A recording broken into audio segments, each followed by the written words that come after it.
வணக்கம். 2025 ஆகஸ்ட் 30 சனிக்கிழமை அதிகாலை நிலவர ஒரு நிமிட வானிலை ஆய்வறிக்கை. அதிகாரப்பூர்வ வானிலை அறிக்கைக்கு இந்திய வானிலை ஆராய்ச்சித்துறை அறிக்கையை பார்க்கவும். வட மாநிலத்தில் நகர்ந்து கொண்டிருந்த வளிமண்டல சுழற்சி பாகிஸ்தான் எல்லையோர மாநிலங்கள் நோக்கி நகர்ந்திருக்கிறது. ராஜஸ்தான் மற்றும் பஞ்சாப் பகுதிகளில் இன்றைக்கு நிறைய மழை பொழிவை கொடுக்கும். தமிழ்நாட்டிலே வடகடலோரம் வடவுள் மாவட்ட பகுதிகளில் இன்றைக்கு லேசான மிதமான மழை இருக்கும். தமிழ்நாட்டில் ஆங்காங்கே மழை இருக்கும். வரக்கூடிய 8ஆம் தேதி 9ஆம் தேதி வரை பெரிய மழை இருக்காது. பரப்பில் அதிகமாக குறைவான மழை ஆங்காங்கே இருக்கும். 9ஆம் தேதியிலிருந்து, அதாவது செப்டம்பர் 10 இருந்து 22ஆம் தேதி வரை ஒரு நிகழ்வு, 10 12ஆம் தேதி வரை வளிமண்டல சுழற்சி நல்ல மழை பொழிவு தர இருக்கிறது.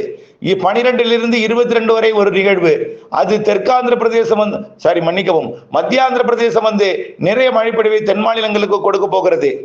அதற்கு அடுத்தபடியாக செப்டம்பர் இறுதி, அக்டோபர் முன் 15 தேதி என்று 3 நிகழ்வுகள் தென்மேற்கு பருவமழை காலத்துல நிறைய மழை பொழிவை கொடுக்க போகிறது.